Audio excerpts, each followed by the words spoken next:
بسم الله الرحمن الرحیم. نن د سره یو ټاپک شروع کوم. ترانسپورټ ان پلانټس.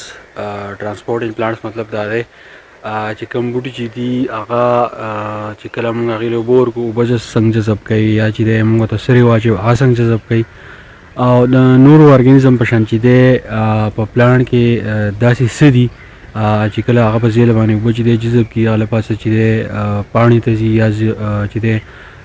برانچز ته ځي او په فروټس کې چې دی دا زموږ سره هر څه چې دی ډسټریبیوټ کېږي لکه څنګه چې الله تعالی نور ارګانیزم ته چې دی ارګنز ورکړلي نو دغه شان په پلانټ کې چې دی خپل ارګن دي خو هغه چې دي د نورو ارګانیزم په نسبت باندې چې دی ډېر زیات سمپلي انسان چې دی هغه زموږ سره ډېر زیات کمپلیکس ارګانیزم دی بل چې دی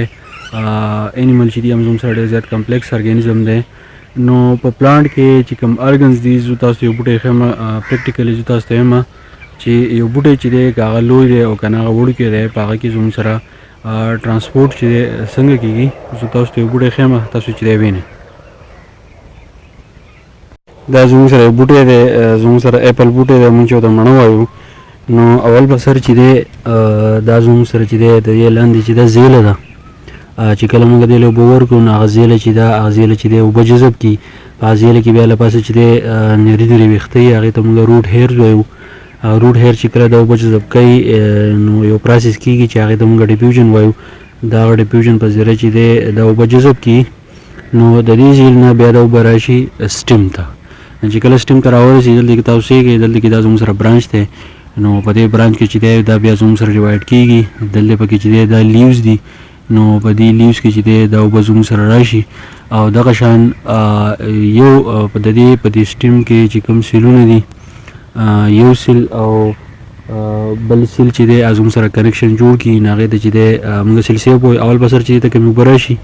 نو هغه اوبه چې دی اول د سیلونو خوا ته ډایرکټ چې دی نه ننوځي چې کله د سیلونو نه بهر چې دی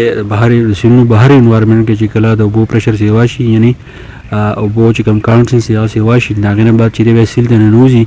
د ډیفیوژن په ذریعه ډیفیوژن موږ دې ته وایو چې کم سیل ته د اوبو ضرورت دی نو هغې ته لاړ شي او نور ته چې دی زموږ سره نه ځي نو دغه شان دا اوبه چې دی بیا په بره خیږي سټیم ته او په دې لاره کې چې دی دې ته د برانچز راځي او دا کوم لیو چې دی دا راځي په دې باندې چې دی دا اوبه جذب کوي او دا رو رو اوبه چې دي دا زموږ سره داسې بره خیږي او د دې پلانټ په دې ګروپ کې چې خپل کردار ادا کوي خو چې کله اوبه زموږ سره په دې بوټي کې زموږ سره سیوا شي نو دا پاڼه تاسو وینئ په دې باندې له پاسه زموږ سره سوري چې هغې ته موږ سټرومیټا وایو د هغه سټرومیټا په ذریعه باندې دا اوبه چې دي دا زموږ سره بهر ته راوځي چې کله موږ سهار راشو په دې پاڼو باندې چې دی نرۍ نرۍ اوبه پرتې نو موږ وایو پرخه شو د هغه اصل کې پرخه نه شي په دې بوټو کې زموږ سره یو پروسس کېږي چې هغې ته موږ ټرانسپیریشن وایو څنګه چې په عام اوبو کې زموږ سره اواپوریشن کېږي دغه شان په دې کې زموږ سره ټرانسپیریشن کېږي او اوبه چې دی د دې نه راوځي نو په دې طریقه باندې چې دی په دې بوټو کې چې دی زموږ سره ټرانسپورټ کېږي خو چې کومه سره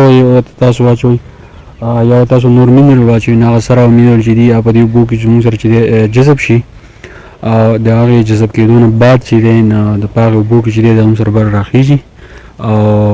په دا پلانټ په دې ګروپ کې چې دی خپل رول چې دی هغه پلی کوي نو دا زموږ سره چې دی ترانسپورټ سا پلانټو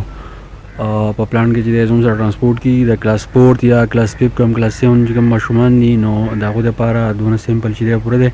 چې کله 8 9 10 یا زموږ سره فرسټ ایئر سیکنډ ایئر کې تاسو باټني وایي نو دا ټاپک چې دی ډېر زیات کمپلیکس کېږي او په دې کې ډېر زیاته پیچیدګي ده